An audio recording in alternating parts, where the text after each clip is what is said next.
मध्ये रासायनिक अभिक्रिया कशा प्रकारे उपयोगात आणल्या जातात त्याबद्दल तुम्हाला माहिती पाहिजे।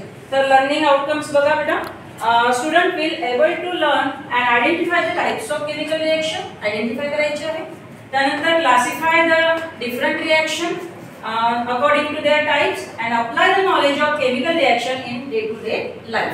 दैनंदिन जीवनामध्ये त्यांचा उपयोग आपण कसा करतो त्याबद्दल आपल्याला या टॉपिक मध्ये शिकायचं आहे। ठीक आहे, तर पहिला आपण पाहूया की रासायनिक अभिक्रिया। रासायनिक अभिक्रिया कशाला म्हणू आपण, की रासायनिक जे केमिकल रिएक्शन आहे, केमिकल रिएक्शन कशी घडून येते, तसं दोन बदल राहतात, एक भौतिक बदल आणि एक रासायनिक बदल। तर भौतिक बदलामध्ये जर पाहिलं आपण, भौतिक बदल समजा उदाहरण घेतलं आपण बर्फ, बर्फाचं काय म्हणून राहिलेलं आहे, पाणी, बर्फाचं पाणी, म्हणजे हा मूळ पदार्थ बर्फ आहे आणि हा पाणी काय आहे, नवीन पदार्थ म्हणून आपण। ठीक आहे, त्यानंतर दुसरं एक उदाहरण घेऊ, दूध, दुधापासून काय तयार होते, दही तयार होते नाही का, म्हणजे मूळ पदार्थ दूध आहे आणि हा नवीन पदार्थ आहे दही। तर याच्यामध्ये पहा आता हे दोन आपण घेतलेले आहे पदार्थ, यामध्ये हा जो पाणी आहे, पाण्यापासून पुन्हा बर्फ तयार होतो का, हो, केव्हा, थंड केलं म्हणजे मूळ पदार्थ परत मिळून राहिला। पहिल्या याच्यामध्ये काय मिळून राहिला, मूळ पदार्थ परत मिळून राहिलेला, आणि दुसऱ्या याच्यामध्ये मिळून राहिलाय का, मग आता याच्यामध्ये जर आपल्याला पाहिजे राहिला भौतिक बदल कोणता, तर ओळखाल का तुम्ही, कोणता आहे, भौतिक बदल बर्फाचा, हां बर्फाचं पाणी, म्हणजे भौतिक बदल म्हणजे काय, तर ज्यामध्ये मूळ पदार्थ परत मिळतो, फक्त काय बदलते, भौतिक अवस्था, म्हणजे अवस्था बदलली ना, स्थायी रूप होता तर हा द्रव रूप झाला, म्हणजे भौतिक अवस्था बदलली, द्रव्याचं संघटन बदललं नाही। इथे मात्र पुन्हा जो द्रव्य होता, जो पदार्थ होता, त्याचं संघटन बदललं, म्हणजे तो मूळ पदार्थ आपल्याला परत मिळवता येणार का आता नवीन पासून, नाही, त्याला म्हणतो आपण रासायनिक बदल। मग आता रासायनिक बदल या दोन उदाहरणांपैकी म्हणजे हा आहे, दिसून येते आपल्याला नाही का, दूध आणि दही। तर मग रासायनिक अभिक्रिया जो घडून येईल ते कोणामध्ये घडून आली म्हणाची, रासायनिक अभिक्रिया कोणामध्ये घडून आली आहे, दूध आणि दही, म्हणजे रासायनिक बदलामुळे रासायनिक अभिक्रिया घडून येत असते। मग रासायनिक अभिक्रियेला समजा मी एखादी उदाहरण लिहिले इथे रासायनिक अभिक्रियेबद्दल। ठीक आहे, हे उदाहरण समजा मी इथे लिहिलेलं आहे, हा काय आहे बेटा, कोण सांगेल मला, कोणाचं सूत्र आहे,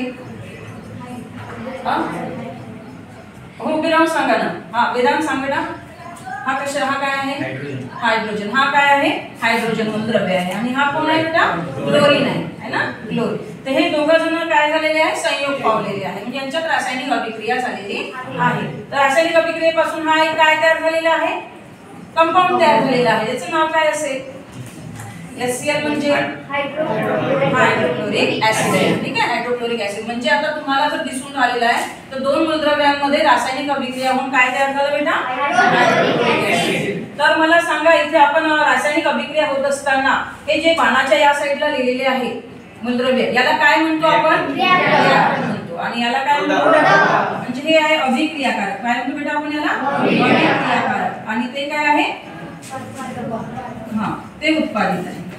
ठीक आहे, तर अशा प्रकारे काय झालं, म्हणजे या रिएक्शन मध्ये आपण जे टाइप्स ऑफ लिहितो, या रिएक्शन मध्ये काय दिसून राहिलेलं आहे आपल्याला, की दोन किंवा अधिक मूलद्रव्यापासून, ठीक आहे आपण दोन आहे तर दोनच घेऊ, ठीक आहे, दोन मूलद्रव्यापासून काय तयार झालेलं आहे, काय तयार झालेलं आहे, एकच उत्पादित, किती उत्पादित तयार झालेले आहे, एकच उत्पादित तयार झालेलं आहे, त्यांच्यामध्ये रासायनिक अभिक्रिया झालेली आहे। अशीच झाली का, म्हणजे हायड्रोजन घेतला, क्लोरीन घेतला, असे मिक्स केलं असं झालंय का, नाही, त्याच्यामध्ये केमिकल रिएक्शन झालेली आहे, केमिकल बदल झालेला आहे, आणि केमिकल बदल होऊन म्हणजे रासायनिक बदल होऊन तिथे रासायनिक अभिक्रिया होऊन तो हायड्रोजन क्लोराईड इथे तयार झालेला आहे। तर आपण याच्यामध्ये तुम्ही एक शैक्षणिक साहित्य इथे तयार केलेलं आहे, दिसून राहिलंय तुम्हाला, हां तर हे कॉम्बिनेशन रिएक्शन, याला कोणती रिएक्शन म्हणतो बेटा आपण, कॉम्बिनेशन, संयोग अभिक्रिया। संयोग अभिक्रियेमध्ये काय होत असते, किती रिएक्टंट राहतात, मग रिएक्टंट बघा दोन किंवा अधिक, two or more reactant react chemically react with each other to form a single product, फक्त सिंगल एक मिळत आहे। आपण हे शैक्षणिक साहित्य तयार केलेलं आहे बा, त्यासाठी मी खरड्याचा लो बजेट शैक्षणिक साहित्य आहे, काय केलं आहे, खरडा घेतला आहे, त्यावर कॉम्बिनेशन रिएक्शन लिहिलेलं आहे, एक खरडा वापरलेला आहे छोटे छोटे, हा ए रिएक्टंट आहे, ए काय झाला, हा इकडे बाणाच्या इकडे जे डाव्या साईडला लिहितो आपण लेफ्ट हँड साईडला ते रिएक्टंट असतात, आणि बाणाच्या जे राईट हँड साईडला लिहितात ते प्रॉडक्ट असतात। तर बघा दोन रिएक्टंट दिसून आहे, ए आणि बी, आणि प्रॉडक्ट एकच झालेला आहे, ए बी, दिसत आहे बेटा। तर अशा प्रकारे आपण मग थर्माकोल बॉल वापरली, मी दिसत आहे तुम्हाला, म्हणजे बघा हायड्रोजन आहे ना. हायड्रोजन साठी मी व्हाईट कलरचे थर्माकोल बॉल वापरले, 2 हायड्रोजन आहे तर 2 बॉल घेतले. त्यानंतर क्लोरीन 2 आहे तर 2 काळे बॉल वापरले, दिसले आहे. त्यानंतर HCl तयार झाला तर बघा इथे 2 हायड्रोजनचे आणि 2 क्लोरीनचे. अशा प्रकारे हा प्रॉडक्ट आपण तयार केला आहे. म्हणजे रासायनिक काय हे साहित्य आहे शैक्षणिक. असं म्हणजे आपण जनरली केमिकल रिएक्शन करून पाहतो आहे की नाही. मी केमिकल रिएक्शन तुम्हाला करून दाखवणार आहे. हे आहे कॉम्बिनेशन रिएक्शन. पण हे असं शैक्षणिक साहित्य आपण पहिल्यांदा पाहतो. असं तयार केलेलं शैक्षणिक साहित्य म्हणजे केमिस्ट्रीसाठी किंवा प्रॅक्टिकलसाठी हे पहिलं शैक्षणिक साहित्य आहे. तर ही आहे कॉम्बिनेशन रिएक्शन. आपण आता प्रॅक्टिकली करून पाहूया प्रात्यक्षिकरित्या काय करायचंय. बघा प्रात्यक्षिकरित्या आता मी ही पेट्री डिश घेतलेली आहे, दिसत आहे तुम्हाला. पेट्री डिश घेतलेली आहे, दिसून राहिलेली आहे ना सगळ्यांना. आणि यामध्ये आपण काय घेणार आहोत बेटा, आता आपण घेणार आहोत चुना. तर मला चुन्याचं सूत्र कोण सांगेल. चुन्याचं नाव सूत्र चुना. चुना त्याला आपण काय हो नाव सांगा. एक जण सांगा, एक जण असं कंबाईन.